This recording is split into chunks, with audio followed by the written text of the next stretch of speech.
नमस्कार। City web में एक बार फिर आपका स्वागत है। आपका दिन शुभ हो और मंगलमय हो।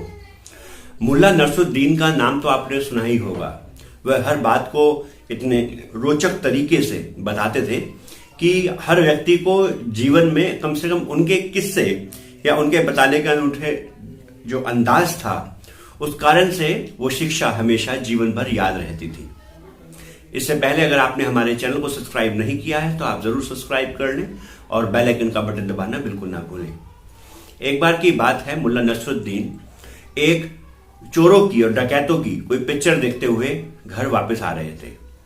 पैदल पैदल रास्ते में आ रहे थे, मन में यही डर कि कोई डकैत या कोई चोर उनको रास्ते में पकड़ ना ले, क्योंकि अभी अभी पिक्चर देखी थी।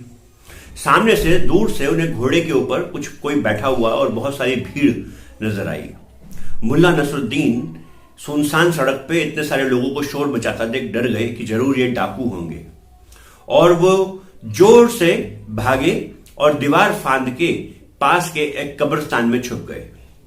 कब्रिस्तान में जब वो कूदे तो जब अंदर चले गए तो वहां पे एक खुदी हुई कब्र थी जिसमें अभी किसी को दफनाया नहीं गया था।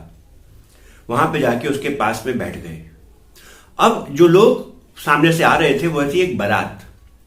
दूल्हा घोड़े पे बैठा था और बाकी लोग नाच रहे थे, गा रहे थे। उन लोगों ने भी देखा कि उनको देख के कोई दूर इस दीवार के अंदर कब्रिस्तान के अंदर भागा है। वह लोग भी किसी डर के कारण से उस व्यक्ति को ढूंढने चले गए, मुल्ला नसरुद्दीन को ढूंढने के लिए चले गए। जब वह लोग भी मुल्ला नसरुद्दीन को ढूंढ रहे थे तो वह जब अंदर पहुंचे तो मुल्ला नसरुद्दीन कब्र के पास बैठे थे और उनको देख के फटाफट कब्र के अंदर लेट गए। अब मिट्टी कौन डाले? तो यह सब देखने के बाद मुल्ला नसरुद्दीन को उन्होंने बाहर निकाला और बोला कि अरे ये क्या करते हो, तुम क्यों यहां पे छुपे? और कुछ लोग तो बिल्कुल उनको मारने को उतारू हो गए। इस बात पे मुल्ला नसरुद्दीन बोले कि तुम भी हमसे डरते हो और हम भी तुमसे डरते हैं। यह डर हमारा और आपका नहीं, हमारे मन का पैदा किया हुआ है। और उनको पूरी बात बता दी। पूरी बात बताते बताते वहां पे यह भी शिक्षा दे दी कि जो हमारे मन के अंदर होता है वही हमें दुनिया में दिखाई देता है। मैं पिक्चर में देख के आया कि चोर और डाकू कैसे लोगों को सताते हैं और कैसे हमला करते हैं, और मैं तो तुमको देख के छुप गया।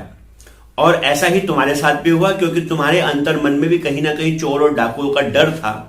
तो तुमने भी ये लगा कि एक कहीं ना कहीं चोर या डाकू अंदर जाके छुप गया है।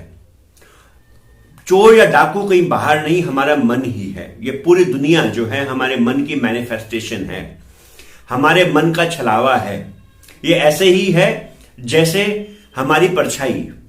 दुनिया में कुछ खराब होता नहीं, ना ही कुछ खराब हो रहा है, क्योंकि सब कुछ परमपिता परमात्मा की दया मेहर से ही हो रहा है। पर छलावा इस तरीके का है कि हमें कुछ सही और गलत होता दिखाई देता है, और हमारे सुख दुख भी छलावा ही हैं। कभी हम हंसते हैं, कभी हम रोते हैं। जिस चीज के जीवन में आने का जितना खुशी होती है, वही चीज जीवन में उतना ही ज्यादा दुख देके भी जाती है जब वह छलावा खत्म हो जाता है। हमें चाहिए कि जीवन को परमात्मा के प्रति, परमात्मा के चरणों में समर्पित करके जिएं और उनकी रजा में राजी रहते हुए इस छलावे से ऊपर निकल जाएं। आज के लिए इतना ही। कल मिलेंगे आपसे एक बार फिर एक नया विचार लेके, एक नई कहानी लेके। आज के लिए नमस्कार।